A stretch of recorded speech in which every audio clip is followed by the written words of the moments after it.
नमस्कार, रामात maths classes में आपका एक बार फिर स्वागत है। पिछले वीडियो में हमने प्रश्नमाला 2.2 में प्रश्न संख्या पहला और दूसरा उसको हमने हल किए थे और जिसके अंतर्गत हमने अभाज्य गुणनखंड करने सीखे थे और हमने एचसीएफ और एलसीएम ज्ञात करना सीखे थे। अब तीसरा जो प्रश्न है उस प्रश्न में भी हमें वही काम करना है, अभाज्य गुणनखंड विधि से महत्तम समापवर्त्य और लघुत्तम समापवर्त्य ज्ञात करना है। तो पिछले प्रश्न में केवल दो ही संख्या थी, उनका हमने किया था। अब हम यहाँ पर तीन संख्याओं का इसे अभाज्य गुणनखंड विधि से मसब और लसब ज्ञात करना सीखेंगे। तो पहला जो प्रश्न है इसका वो प्रश्न है 12, 15 और 21। इन तीनों का हमें महत्तम समापवर्तक भी करना है और लघुत्तम समापवर्त्य भी ज्ञात करना है। तो पहले तो हम क्या करेंगे, वही तीनों के अभाज्य गुणनखंड करेंगे। सबसे पहले एक तो 12, दूसरे 15 और तीसरा है 21। इन तीनों के हमें अभाज्य गुणनखंड करने हैं। 12 के हम सबसे पहले 2 का भाग दिया, कितनी बार जाएगा 6 बार, 2 में वापस 2 का भाग 3 बार और 3 में 3 का भाग 1 बार। 15 में हमने 3 का भाग दिया, कितनी बार 5 बार, 5 में 5 का भाग 1 बार। 21 में हम 3 का भाग दिया, कितनी बार 7 बार, 7 में 7 का 1 बार।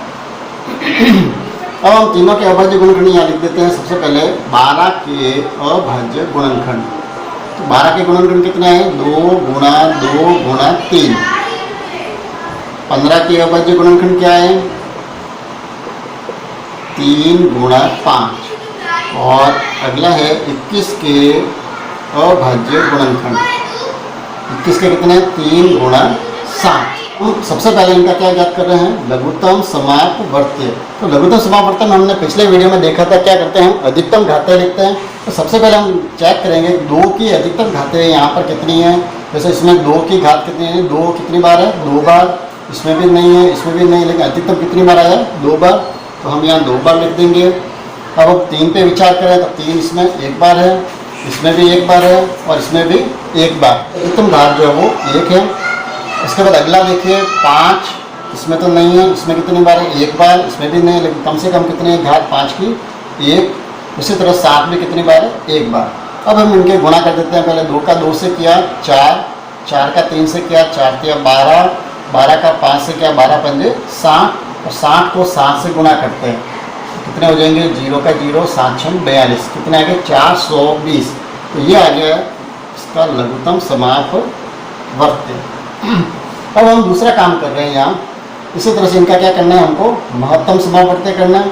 तो महत्तम समापवर्त्य में क्या करना पड़ता है, हमें इनके जो सबसे पहले 12 के अभाज्य गुणनखंड क्या है 2 गुणा 2 गुणा 3। 15 के 3 गुणा 5 और 21 के अभाज्य गुणनखंड आए थे 3 गुणा 7। तो हमें महत्तम समापवर्त्य में क्या करना है, उभयनिष्ठ गुणनखंड देखना है जो तीनों में हो। सबसे पहले हम 2 पे विचार करें तो 2 यहाँ है लेकिन और किसी में नहीं है। उसके बाद हम अगला देखें 3 इसमें भी है, इसमें भी है और इसमें भी है, तो ये उभयनिष्ठ गुणनखंड है 3। इसके अलावा और देखें तो 5 और 7 किसी में नहीं, तो कौन सा है केवल 3। तो इसका महत्तम समापवर्त्य आ गया 3।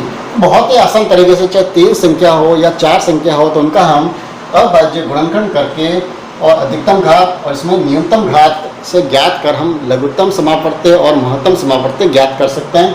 इसके अलावा जो साथ में जो छोटे छोटे प्रश्न और हैं उनको प्रश्नों को भी आप इसी तरह से हल करें, शायद इसमें कोई समस्या नहीं आएगी।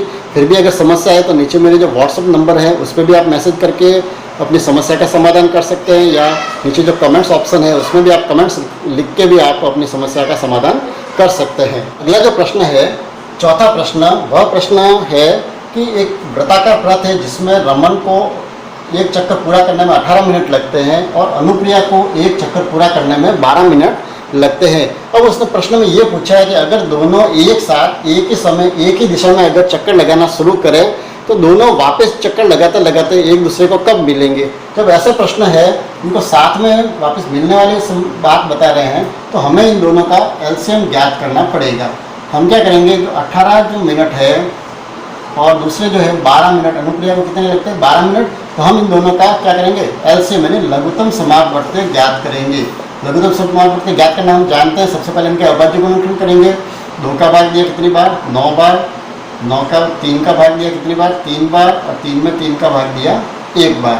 इसी तरह से 12 में सबसे पहले 2 का भाग 6 बार, पुनः 2 का भाग 3 बार और 3 में 3 का भाग कितनी बार? 1 बार। तो 18 के अभाज्य गुणनखंड जो मिले हैं हमें, वो मिले हैं, क्या मिले हैं? 2 गुणा 3 गुणा 3। और 12 जो है उसके हमें अभाज्य गुणनखंड मिले हैं 2 गुणा 3। तो हमें क्या करना है? इन दोनों का लघुत्तम समापवर्ती यानी एलसीएम ज्ञात करना है। तो एलसीएम के लिए क्या करते हैं? हम अधिकतम घातें लिखते हैं। सबसे पहले हम 2 की घात देखें तो यहाँ पर कितनी है? 1, यहाँ पर कितनी है? 2। तो हम अधिकतम घातें जो है 2 यहाँ लिख देंगे। उसके बाद में 3 यहाँ 1 बार है, यहाँ कितनी बार है? 2 बार। उसको हम 2 बार लिख देंगे। अब हम इनका गुणा करते हैं। 2 का 2 से गुणा किया, कितने हुए? 4, 4 का 3 से किया 12, 12 का 3 से किया 36। यानी दोनों को पुनः एक साथ मिलने में कितना समय लगेगा? 36 मिनट।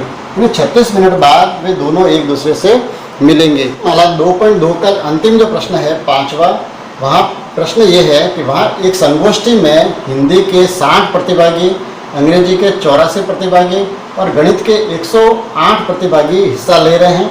और हमें ये करना है, शर्त ये है कि हमें प्रत्येक कमरे में बराबर संख्या में एक ही विषय के प्रतिभागियों को बैठाना है। तो हमें ये बताना है कि यहाँ पर न्यूनतम कितने कमरों की आवश्यकता होगी। तो हम सबसे पहले क्या करेंगे? इन तीनों का हमें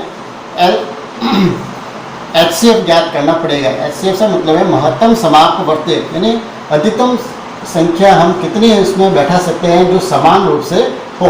तो सबसे पहले हम इनके अभाज्य गुणनखंड करते हैं। 60 के अभाज्य गुणनखंड किए। 60 में 2 का भाग दिया, कितनी बार? 30 बार। 30 में पुनः 2 का भाग दिया 15 बार। 15 में 3 का भाग दिया 5 बार। 5 में 5 का भाग दिया 1 बार। 84 के इसी तरह से सबसे पहले 2 का भाग दिया। 84 के आ जाओगे 42। 42 में पुनः 2 का भाग दिया 21। 21 में हमने 3 का भाग दिया 7 और 7 में 7 का भाग दिया 1 बार। अब 108 क्या करते हैं? 108 में 2 का भाग दिया, ये हो गए 5 2 10 में 54। 54 में वापस 2 का भाग दिया 27। 27 में 3 का भाग दिया 9 बार। 9 में 3 का भाग दिया 3 बार और 3 में 3 का भाग दिया 1 बार। तो ये जो आए हैं सबके अभाज्य गुणनखंड लिख देते हैं। 60 के अभाज्य गुणनखंड क्या है? 2 गुणा 3 गुणा 5। ये तो हो गए 60 के। दूसरे जो है 84 के अभाज्य गुणनखंड क्या है? 2 गुणा 3 गुणा 7। ये हो गए 84 के। इसी तरह से 108 के भी लिख देते हैं।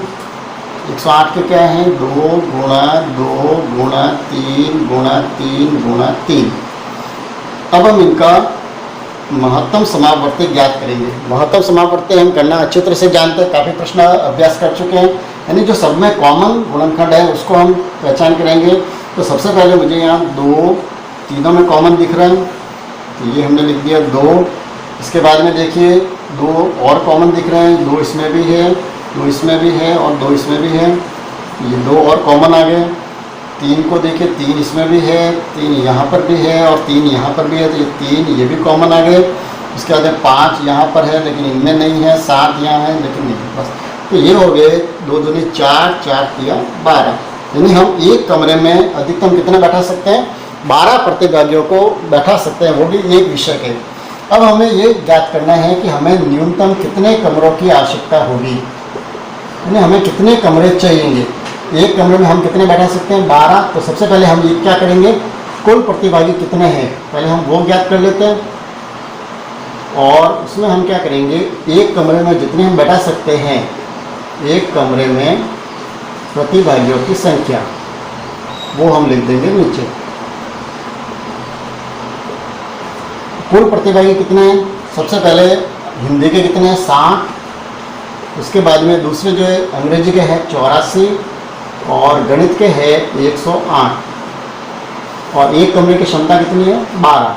अब हम तीनों की जोड़ करते हैं तो सबसे पहले 4 और 8 कितने हो गए? 12 हासिल 1, 8 और 1 9, 9 और 6 हो गए 15 हासिल 1 और 1 2, 252। और इसमें हम 12 का दे देते हैं भाग। 12 का इसमें लिए 12 दूनी 24, 1 बच गया, 12 एकम 12। यानी हमें न्यूनतम कितने कमरों की आवश्यकता होगी? 21 कमरों की आवश्यकता होगी। तो इस तरह से आज हमने इस वीडियो में प्रश्नमाला 2.2 को समाप्त किया है। इसके जो प्रश्न मैंने जो छोड़ दिए हैं वो आप घर पर उन प्रश्नों का अभ्यास करें और इसी तरह से सामान्य विधि से हल करें, फिर भी कोई समस्या आए तो आप कमेंट्स में ज़रूर लिखें।